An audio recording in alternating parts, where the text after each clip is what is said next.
Hey guys, welcome back to the channel. I have another Marine ECM, this time working on a MEFI 4 from England. This is actually a regular customer now, Ben Jeffries. This is not his computer, this is actually a friend of his. So he sent this computer for me to help see if I can help them out.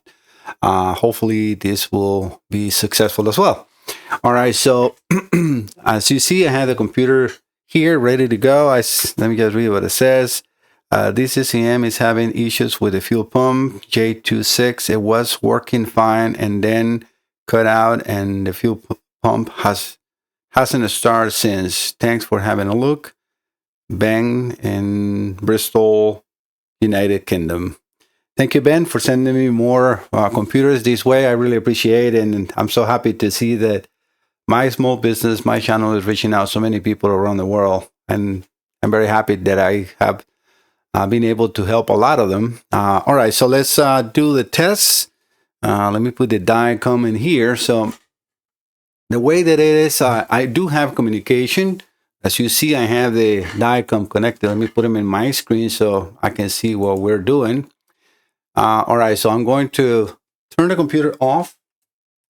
So you're going to see, hopefully, no, it does not show the pop-up in there. So let me just put another thing. All right, I added that for you guys to see it. So well, let me connect again. So I'm going to power up. Keep an eye here. This is the fuel pump. I just put the power on, but not the ignition. You can see some other lights coming on. No fuel pump. So the fuel pump is definitely not coming on. So let's try to establish communication on the computer one more time. So we're going to enter that pop-up menu from diagram. Select MEFI 1 and 4. Yes, you're seeing that. Perfect. Going to select mode 1.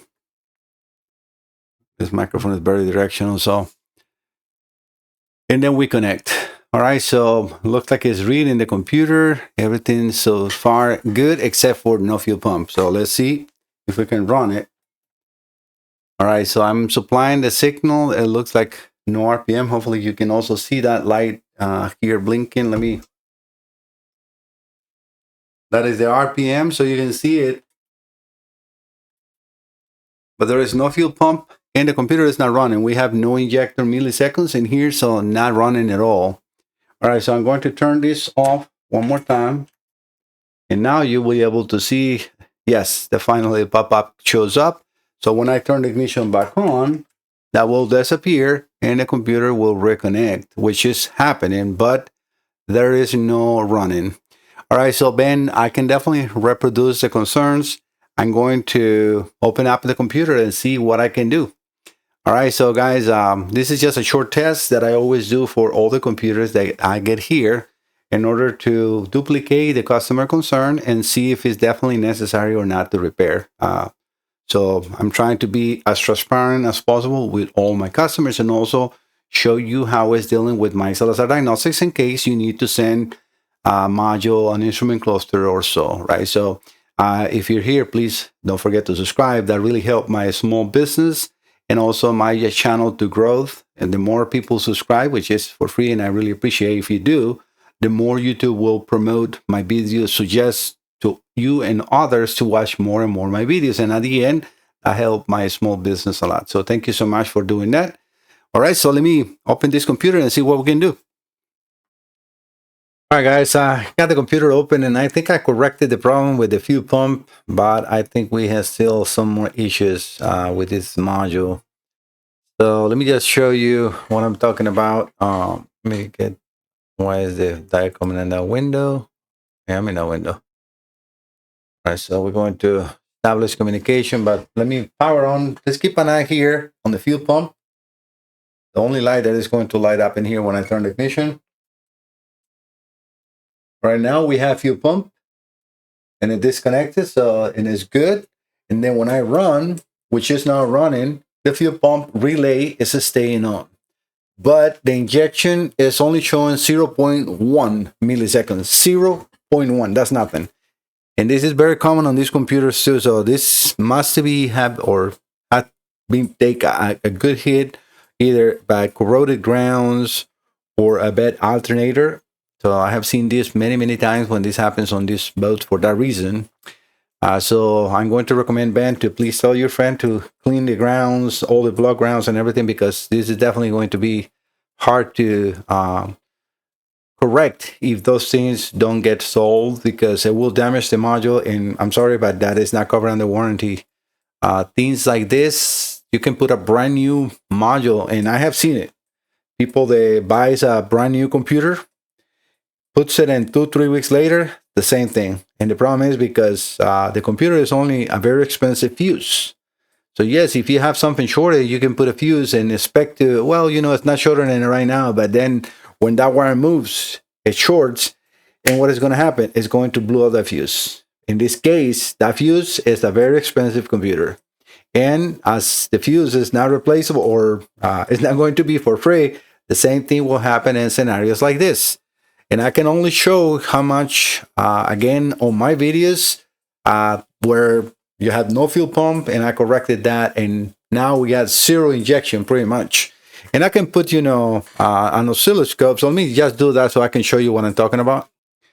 All right, in the screen now you have everything. I also put the multimeter so you can see the fiber reference is good. So, and the computer is running. We got, again, right here, the fuel pump, right where my finger is moving.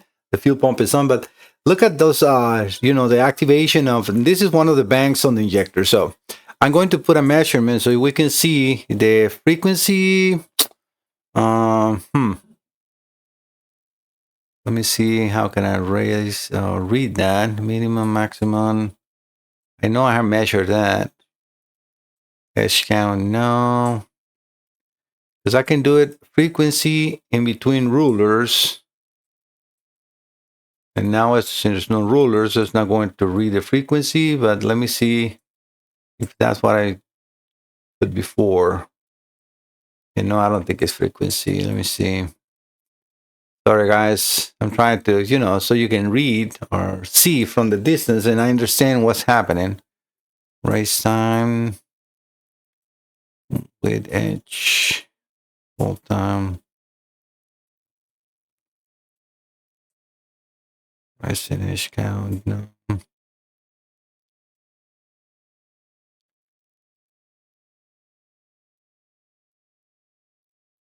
Amplitude, peak to peak. Give me 1 second, guys. All right, I found that it's actually called low pulse width. I put an amplitude so you can see what is the amplitude in between the lowest part of that waveform and the highest part, which is 12.4. So the driver is pulling down, but instead of keeping the correct time, which right now the computer is looking for 2 milliseconds. I mean, it's not a huge amount of difference. But if I stop this capture, let me get a little more time frame in here. It's going to be harder and harder for that oscilloscope to capture. And this is exactly what my simulator is seeing. You see right now we're only reading 633 microseconds. When I give it more of a chance, because there's only one on the screen, it can capture it better. And also I'm avoiding that second spike.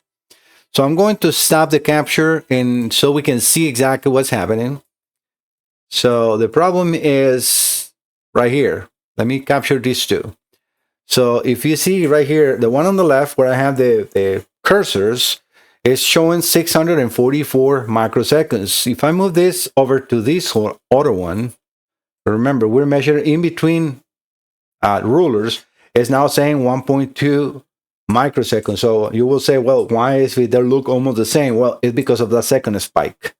If I move the cursors from the oscilloscope here, and then before that second spike, we see now 1.2 milliseconds. But that is in reality not how it happens, because yes and no, right? So because the injector will pull it down and it will release it, but then since that second activation it happens, it doesn't let the injector driver completely pull that injector, and it's not going to spray well.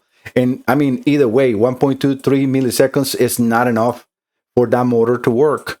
And I can change that. And if I go over to my manifold air pressure and I start to play with that, you see I'm raising the time, and all I'm doing right now on that computer is another spike, another spike, another spike, and another spike. That is no good. If I go over to Rinda, which is telling me, oh, what's happening here?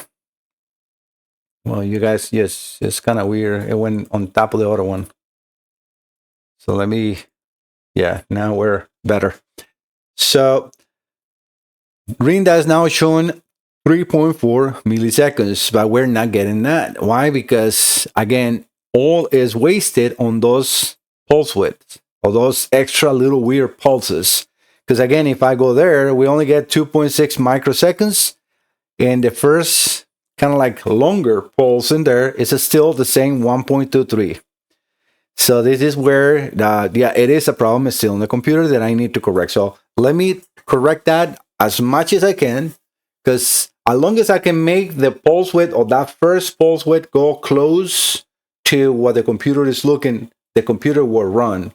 And this is something, let's see how it goes. All right, so let me correct that. If you guys wants to see how it's done, I have plenty of videos on these MEFI 4s where I show a lot of these repairs, and I don't try to repeat the same. I just trying to keep you looking at how it's done, how, the tests you can do. Where I have my oscilloscope right now, I connected one lead on ground and then the other one over to the one of the injector banks, because you can do that on the boat. I'm going to remove it. As you can see now, we move that. I'm going to move it over to the other bank of injectors. And we can see that it's happened the same thing on both sides. So this is definitely very repetitive, and it's going to create a problem on no start. So let's see if we can correct that. Oh, guys, or let me pause the video. I'll be right back. All right, I completed the repairs on the injector driver circuit. All right, so let's connect this. I think, yeah, you guys can see very well from there. Make sure nothing is on. I haven't covered it. As you see, this is a steel bends, so you can see the part number. Let me see. Sometimes it's a little hard for the camera to pick up, to focus. Come on, that was almost right there. Okay, that is the part number. You can stop it and see it. All right, so let me go back to this view. All right, so let's connect. Let me move the, oh, actually, yeah, you can see everything in there. All right, fuel pump, prime. Perfect. And, oh yeah. Oh yeah. Oh yes. Look at the difference already, guys. This is 100% fixed. You see, this is a huge difference, right? So now we've got 3.7, 3.6. That's what my simulator is exactly saying, 3.6, and you can see how accurate this is. All right. So let me go over to the map sensor reading, because okay, I gotta reconnect the computer. That will be also important, because right now I'm in idle and I'm putting 21. Yeah, that is a lot on the map.